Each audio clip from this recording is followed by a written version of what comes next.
നമസ്കാരം സുഹൃത്തുക്കളെ. ലോകത്തിലെ ഏറ്റവും വലിയ നാലാമത്തെ വ്യോമസേനയാണ് ഇന്ത്യൻ വ്യോമസേന. എന്നാൽ അത് മൂന്നാം സ്ഥാനത്താണ് എന്നും ചില അന്താരാഷ്ട്ര മാധ്യമങ്ങൾ പറയുന്നുണ്ട്. പക്ഷെ ഇന്ന് വളരെ സങ്കീർണമായ ഒരു സുരക്ഷാ ചുറ്റുപാടിലൂടെയാണ് ഇന്ത്യ കടന്നു പോകുന്നത്. ഒരു വശത്ത് ചൈന, മറുവശത്ത് പാകിസ്ഥാൻ. ഒരേ സമയം രണ്ട് യുദ്ധമുഖങ്ങളെ നേരിടാനായിട്ട് ഇന്ത്യൻ വ്യോമസേന സജ്ജമാണോ? ഇന്നത്തെ വീഡിയോയിൽ നമ്മൾ പരിശോധിക്കുന്നത് ഇന്ത്യൻ വ്യോമസേനയുടെ യഥാർത്ഥ കരുത്തും അതേപോലെ തന്നെ അവർ നേരിടുന്ന പോരായ്മകളുമാണ്. ഒപ്പം ഇന്ത്യയുടെ മിസൈൽ കരുത്ത്, വ്യോമ പ്രതിരോധ സംവിധാനങ്ങൾ എന്നിവയും നമ്മൾ ചർച്ച ചെയ്യും. എല്ലാവർക്കും നമസ്കാരം. ഞാൻ രഘുനാഥ് ചൈതന്യ, ഒരു ഇന്ത്യൻ എയർഫോഴ്സ് വെറ്ററനാണ്. ചൈതന്യ ഡിഫൻസ് ആൻഡ് ജിയോ പൊളിറ്റിക്സിലേക്ക് സ്വാഗതം. ഇന്ത്യൻ വ്യോമസേനയുടെ ഏറ്റവും വലിയ കരുത്ത് അതിൻ്റെ വൈവിധ്യമാർന്ന ഫൈറ്റർ ഫ്ലീറ്റ് തന്നെയാണ്.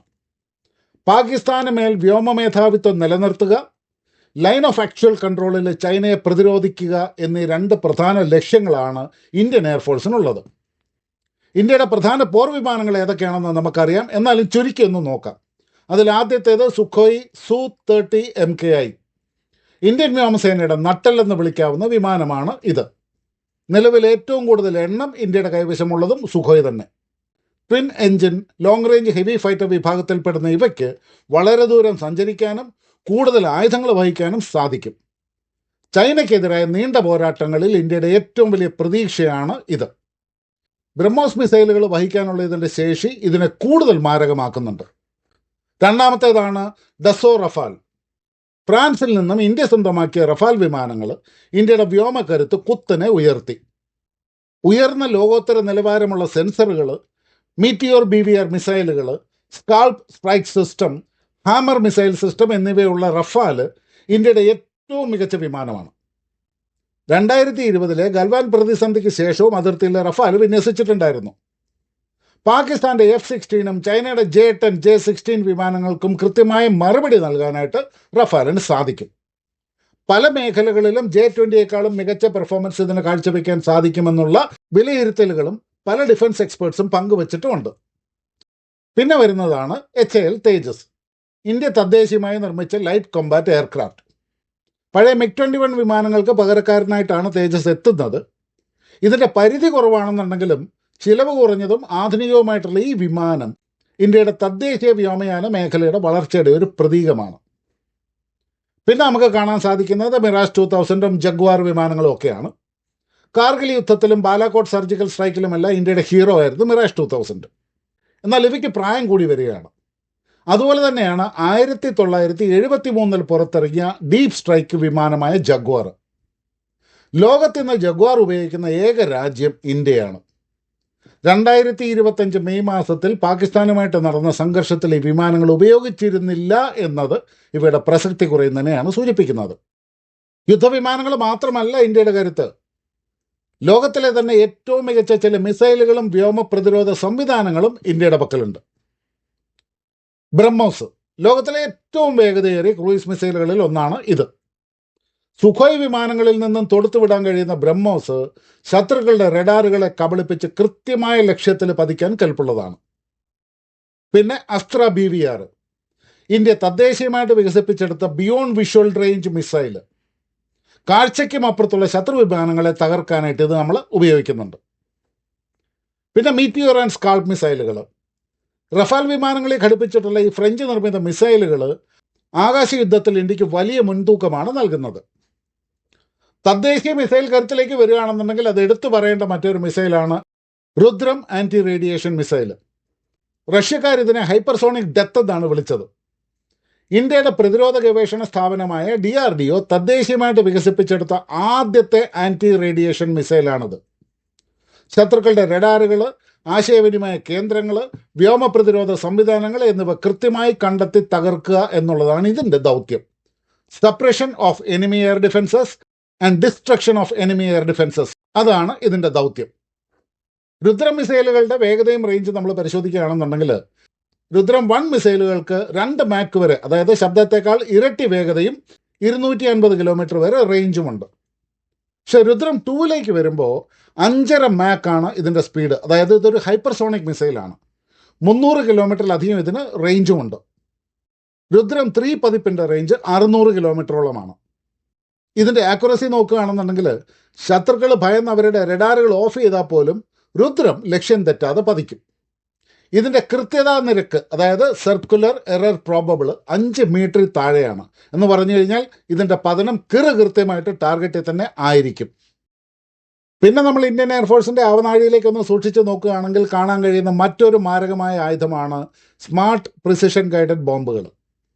സാധാരണ ഡംപ് ബോംബുകളിൽ ലേസർ അല്ലെങ്കിൽ GPS ഗൈഡൻസ് കിറ്റുകളൊക്കെ ഘടിപ്പിച്ച് അവയെ സ്മാർട്ടാക്കുന്ന ഒരു സാങ്കേതിക വിദ്യയാണ് ഇത്. ഓർമ്മയുണ്ടാവും സ്പൈസ് 2000 ബോംബുകൾ. 2019 പാകിസ്ഥാനിലെ ബാലാക്കോട്ടിൽ ജെയ്ഷെ മുഹമ്മദ് തീവ്രവാദ ക്യാമ്പുകൾ തകർക്കാനായിട്ട് ഇന്ത്യൻ വ്യോമസേന മിറാഷ് 2000 വിമാനങ്ങളിൽ ഉപയോഗിച്ച ബോംബുകൾ. ഏകദേശം 900 കിലോ, അതായത് 2000 പൗണ്ട് ഭാരമുള്ള വലിയ ബങ്കർ ബസ്റ്റർ വാർഹെഡുകളാണ് ഇതിലുള്ളത്. ഇതിൻ്റെ റേഞ്ച് 60 കിലോമീറ്ററാണ്. ഇതിൻ്റെ കൃത്യത അല്ലെങ്കിൽ സർക്കുലർ എറർ പ്രോബബിൾ CEP എന്ന് പറയുന്നത് വെറും 3 മീറ്റർ മാത്രമാണ്. അതായത് പിൻ പോയിന്റ് ആക്യുറസി എന്ന് നമുക്കിതിനെ വിളിക്കാനായിട്ട് സാധിക്കും.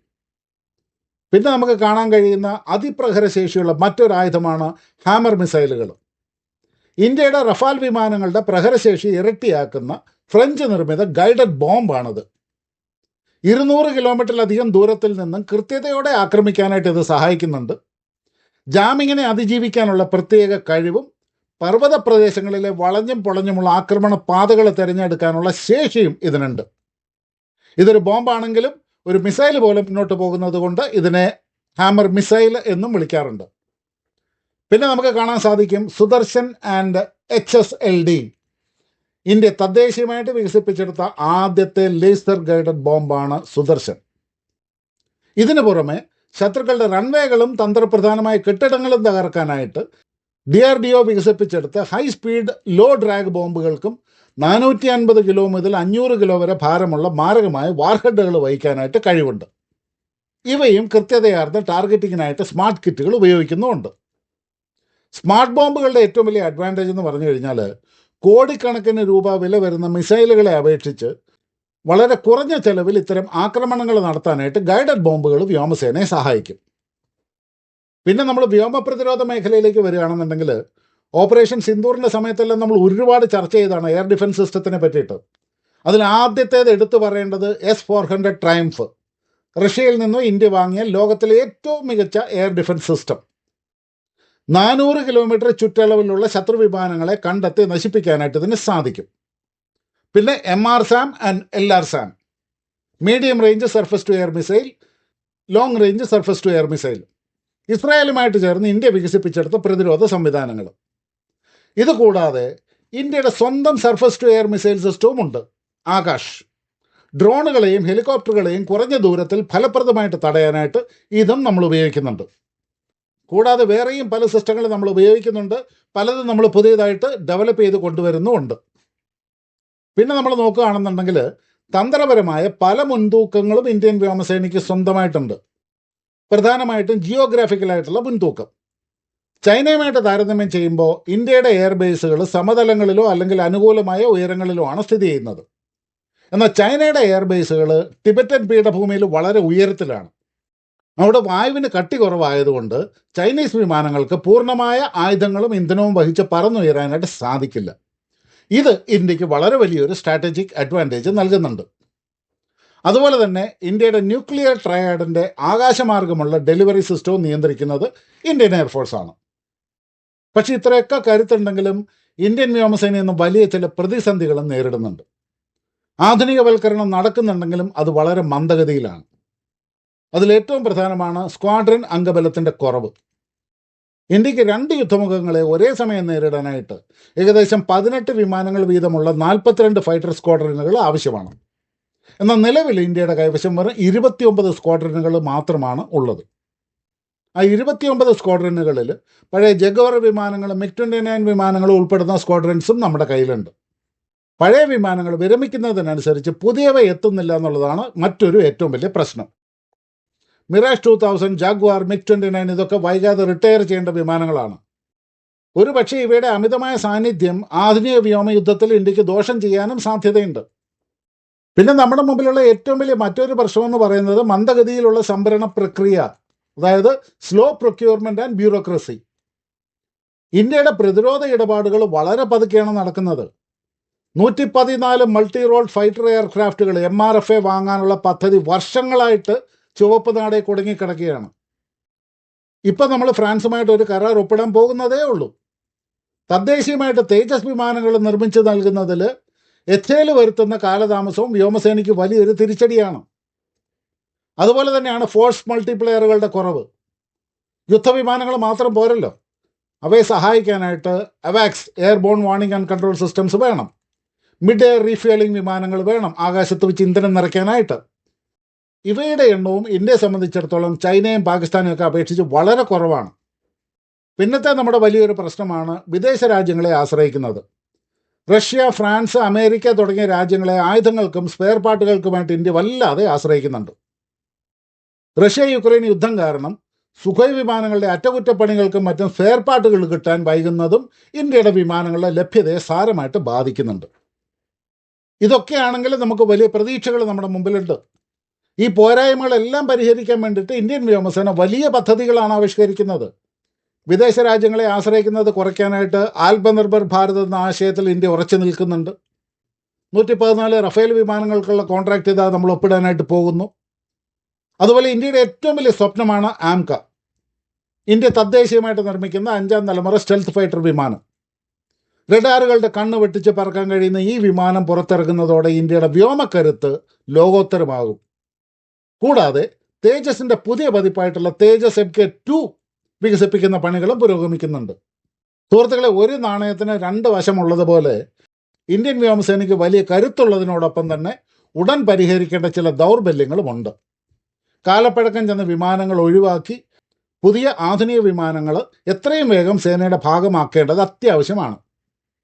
ചൈനയുടെ അതിവേഗത്തിലുള്ള സൈനിക വളർച്ചയെ പ്രതിരോധിക്കാനായിട്ട് ചുവപ്പ് നാടുകൾ ഒഴിവാക്കി വേഗത്തിലുള്ള പ്രതിരോധ ഇടപാടുകൾ ഇന്ത്യ നടത്തേണ്ടതായിട്ടുണ്ട്. എങ്കിലും ഏത് അടിയന്തര സാഹചര്യത്തിലും രാജ്യത്തെ കാക്കാൻ കഴിവുള്ള ലോകത്തിലെ തന്നെ ഏറ്റവും മികച്ച പൈലറ്റുമാർ ഉൾപ്പെടുന്ന ഒരു സേനയാണ് നമ്മുടേത് എന്ന് നിസ്സംശയം പറയാം. നവീകരണത്തിൻ്റെ ഈ മാറ്റങ്ങൾ പൂർണ്ണമാകുമ്പോൾ ഇന്ത്യൻ വ്യോമസേന അക്ഷരാർത്ഥത്തിൽ ലോകത്തിലെ ഒരു മഹാശക്തിയായിട്ട് മാറുകയും ചെയ്യും. ഇന്ത്യൻ വ്യോമസേനയെക്കുറിച്ചുള്ള ഈ വിശദമായ വിശകലനം നിങ്ങൾക്ക് ഇഷ്ടപ്പെട്ടുവെന്ന് കരുതുന്നു. ഈ വിഷയത്തെക്കുറിച്ച് നിങ്ങളുടെ അഭിപ്രായങ്ങൾ എന്തെല്ലാമാണ് താഴെ ഒന്ന് കമൻറ്റ് ചെയ്യുക. വീഡിയോ ഇഷ്ടപ്പെട്ടാൽ ലൈക്ക് ചെയ്യാനും ചാനൽ സബ്സ്ക്രൈബ് ചെയ്യാനും മറക്കരുത്. മറ്റൊരു മികച്ച വീഡിയോയുമായിട്ട് വീണ്ടും കാണാം. നന്ദി. ജയ് ഹിന്ദ്. ഭാരത് മാതാ കി ജയ്.